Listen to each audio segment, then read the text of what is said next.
Buti na lang panaginip lang pala. When I was a teenager, I had a lot of issues in my life. I wasn't comfortable with how I looked. I felt a lot of peer pressure that led me to vices and bad habits. But I surpassed all of these challenges. Are you experiencing these issues too and would like to cope with and overcome them? Then it's time for you to develop something in you. You need to improve, need to change, and that change begins inside you. Hi guys, I'm Teacher Mark, and welcome dear senior high school learners to your show, where we will learn to become more aware of who we are and better understand ourselves and the people around us. I will guide you in your journey of personal empowerment to become more positive as a person, to be your best version of yourself every day, and help you raise your confidence, self-motivation, and more. Commit to your vision or plan in achieving your aims and goals in life. Join me in our first episode as we see your limitless potential. Let's rock! This is Personal Development on DepEd TV.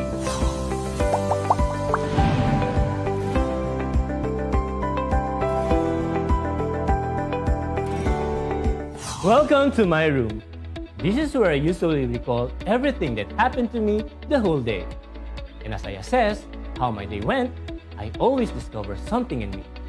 New skills, attitude, and even talent. I still have a lot to discover about myself. Today, we will rediscover yourself. We will reflect on how we see ourselves as individuals and understand our character, particularly in your stage as young and late adolescents. But first, let us define personal development. Personal development or self-development is a process of discovering oneself by realizing one's potential and capabilities that are shaped over time, either by studying or formal school or through environmental factors. Start examining yourself, most specifically how you react to things, your beliefs, traits, and values. This is one of the most complicated things to do in this world. Come and take a closer look. I will show you some concepts of understanding oneself from famous men in the past. A Greek philosopher named Socrates once said, "An unexamined life is not worth living. Knowing yourself is the beginning of all wisdom," said Aristotle. Know thyself is an old maxim or aphorism which in time has been used in varied literature and has consequently gained different meanings. One of its meanings is recorded in the Greek Encyclopedia of Knowledge called the Suda. More concepts on understanding oneself from famous wise men. Thomas Hobbes also discussed his own views about the maxim from which he used the phrase, "read thyself," in his famous work, The Leviathan. He stressed that an individual could learn more by studying others and that he or she can do this by engaging himself or herself in the reading of books. However, Hobbes emphasized that a person learns more by studying oneself. Thus, this statement leads us to the realization that knowing oneself is the open door that leads us to knowing others better. Authors of other materials related to this idea believe that know thyself is a moral, epistemological injunction. This suggests that this philosophy is about acquiring the skills of a way of questioning or challenging the person to gain careful understanding of oneself. It is a form of self-concern. René Descartes, the father of modern philosophy, proposed his theory that a person's existence depends on his or her perception. He stated that the mind is the seat of consciousness. This means that it is in the mind that we know everything about ourselves, like our identity, passion, interest, feelings, and/or intellect. Thus, everything that we are comes from the mind.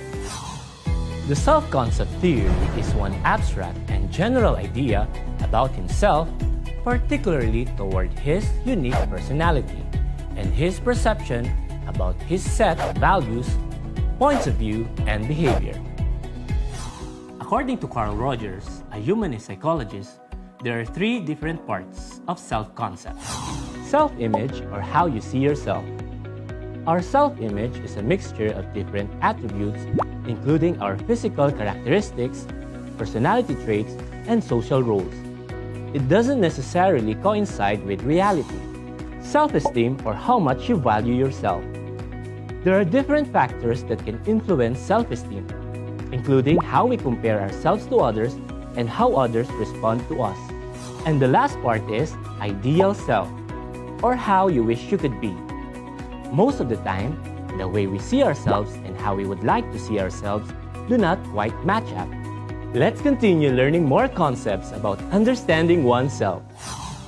Sigmund Freud, who is a well-known psychologist, neurologist, and the creator of psychoanalysis theory and the father of psychoanalysis, proposed that there are three components of personality within us: the id, ego, and superego that certainly play a vital role of how we think of ourselves. Freud explained that man's personality is driven by the pleasure principle. This means that the nature of id is to satisfy man's desire without thinking much of the situation. This nature is being developed at a young age or present from birth. To illustrate this idea, let us take this as an example. An infant will cry if he or she wants to be fed to satisfy his or her hunger. An infant cannot exactly explain what he or she really wants. Also, infants do grab things and would want to get things on their hands, not minding if they hurt nor if they are important or not. All they want is to get them because they want them. This is the nature of id. When the id wants it, the rest are no longer important. However, this instinct is controlled by the ego and superego, aspects that are developed later in a man's life. The ego is the second component of the personality that is developed approximately at the age of 3. This operates according to reality, which makes it possible for the id to work in a more proper and satisfactory ways. The ego will give a more socially accepted means of getting the desires and wants of a person without getting to hurting others' feelings. In other words, it is the job of the ego to provide a man some guidelines on how to behave accordingly while he fulfills his pleasure. This component of our personality is manifested whenever we try to satisfy our cravings without compromising our self-image to others. Freud believed that the superego is an aspect of man that begins to manifest as a child turns 5. This is the last component of personality which holds our moral judgments and concept of right and wrong that are believed to be acquired from the family and the environment. This personality is developed as man learns the culture of distinguishing right from wrong based on the set of guidelines and standards that are known to people, which might have been probably imposed by the people in the community like parents, teachers, elders, or the community as a whole. Therefore, the superego directs a man's life for him to avoid hurting others. Another concept on understanding oneself from an ancient philosopher from the East. According to Lao Tzu, knowing others is intelligence. Knowing yourself is true wisdom. Mastering others is strength. Mastering yourself is true power. After learning the concepts of understanding oneself, it's time for you to understand yourself. How it's like to be an adolescent. Adolescence is the period when a young individual develops from a child into an adult. There are a lot of changes that happen to an adolescent like you, and some of those are how you look, how you take your role in the community, how other people expect you in making decisions on your own, and how you perceive yourself. Although the self is one of the determinants of what we think about ourselves, it is also the result of what we think and or do. Many people believe that we are the product of our own experiences. These experiences shape our unique qualities and habits that define who we are as a person and how we differ from others. Your own qualities that make you unique are characteristics. When you do something repeatedly and regularly, it is a habit. While the skills or knowledge you have gained are called experiences because you have already done them in the past. Now, let us focus on when and how our characteristics, habits, and experiences develop and manifest by identifying some of the factors that may affect a person's self, the foundation of all human behavior. It is our sense of identity and of who we are as an individual. Walang tigil ang takbo ng utak namin. Pinipilit sagutin ng maraming tanong. Bakit niya kaya nagawa yun? Alam natin na. May kulang ba sa akin? May mali ba sa akin? Pangit ba ako? Pangit ba ang katawan ko? Kapalit-palit ba ako? No! Then why? Self-esteem, also known as self-worth, is your evaluation of your own worth. It may be positive or negative. Positive self-esteem is the valuation that is pleasing and acceptable according to your standard and that of others. While negative self-esteem is the opposite, which is feeling distraught or down and unaccepted by others. High self-esteem is when we have positive view of ourselves. This tends to lead to having confidence in our own abilities, self-acceptance, not worrying about what others would think, and being optimistic. According to Tafarodi and Swan, there are many factors to identify the level of self-esteem of an individual. Some of these are your own appearance. One of the most common self-report measures of self-esteem is the Rosenberg. This is a self-esteem scale. Indicated here is a list of statements dealing with your general feelings about yourself. Bring out your pen and paper and let's measure your self-esteem.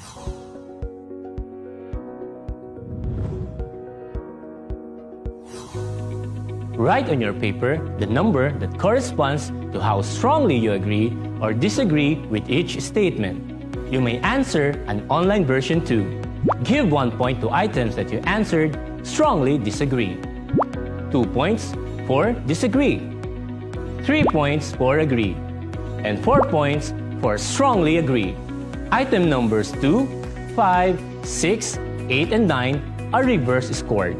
Sum up the points for all 10 items. Keep score on a continuous scale. Higher scores indicate higher self-esteems, which ranges from 0 to 30.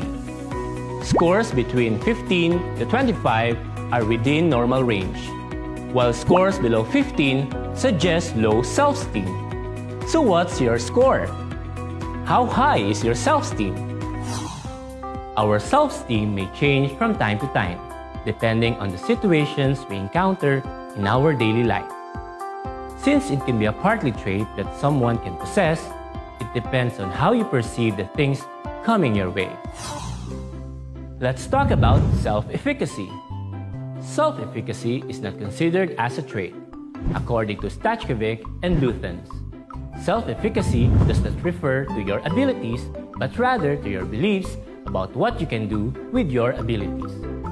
It is your will to produce an effect on a specific things. It is your self-belief to effectively achieve your most important goal. The stronger the belief, the bigger the possibility to achieve a positive result. For instance, you are aiming for a higher grade and you are confidently believing it. Then, it will happen. Have you tried talking to yourself in front of the mirror? What did you see? According to William James, a psychologist, the self is what happens when I reflect upon me. While Taylor described the self as a reflective project, how we see ourselves is geared toward improving ourselves depending on a lot of factors. On the other hand, Dan McAdam, a psychologist, reiterated that even though there are many ways on how we reflect to improve ourselves, it brings us back to 3 categories.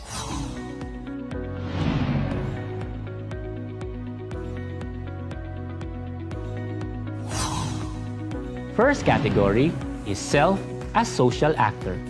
We are portraying different roles and behaving for every type of people in front of us since we all care about what people think about us. It is practically for social acceptance. Second is self as motivated agent. People act based on their purpose. They do things based on their own dreams, desires, and planned goals for the future. This, though, is not easily identifiable since it is self-conceptualized, unless it was shared with us. Lastly is self as autobiographical author. He or she as the creator of his or her own life story. It is about how oneself is developed from his or her past up to the present and what he or she will become in the future. As an individual, you are expected to act and decide on your own. Most people tend to decide based on the intuitions and available information that could be a hindrance in making a wise decision. It can be a habit when our decision is always based on what is available or gathered data. There could be a missing link. For instance, you applied for different courses in 5 different universities, and you were able to qualify in all. Wow! Now, how will you decide? Bazerman and Moore suggested the 6 steps on how to make a rational decision. Step 1. Define the problem. In your case, select your most desired course. Step 2. Identify the criteria necessary to judge the multiple options, so you have to list things to be considered like location, facilities, prestige, etc. Step 3. Weight and rank the criteria based on its importance to you. Do you consider location or the school more than prestige?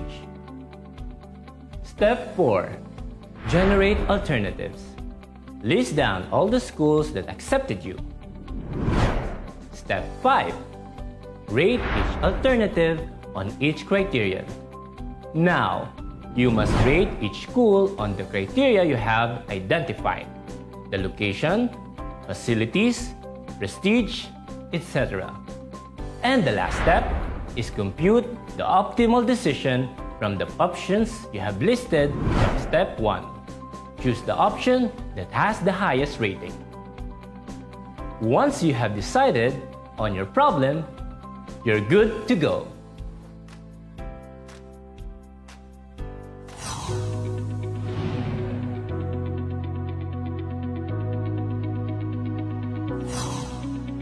This time, you will have an idea of how well your family members know you by letting each of them write what they think of your strengths and weaknesses are, as well as what they think makes you happy and angry. After the given time, look for the common answers and discuss the result with them and with your teacher. Now that we have learned the concepts of understanding oneself, let's have a review. An unexamined life is not worth living. This is one of the famous lines once uttered by one of the greatest philosophers of ancient Greece, Socrates. Sigmund Freud proposed that there are 3 components of personality within us: the id, ego, and superego. René Descartes states that the mind is the seat of consciousness. Self-esteem is your evaluation of your own worth. Self-efficacy is your belief on your own abilities. Most people tend to decide based on the intuitions and available information that could be a hindrance in making a wise decision. 6 steps on how to make a rational decision. Define the problem. Identify the criteria necessary to judge the multiple options. Weigh the criteria. Generate alternatives. Rate each alternative on each criteria. Compute the optimal decision. Self-development means taking steps to better yourself. It also means efforts towards self-fulfillment.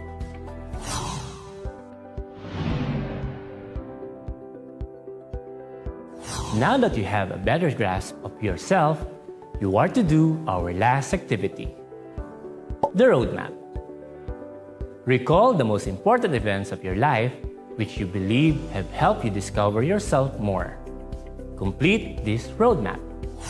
Personal development is a never-ending chance to improve not only yourself, but also to attract opportunities and affect others. This is from Jim Rohn, one of my favorite motivational speakers, a personal development legend. Before we end our first episode of personal development, I want to share this quote. The major value in life is not what you get. The major value in life is what you become. So, post a picture on your social media accounts and share your unique characteristics, habits, and experiences with your favorite quote. And put hashtag MyPDJourney and DepEd TV. This is Teacher Mark. I see greatness in you.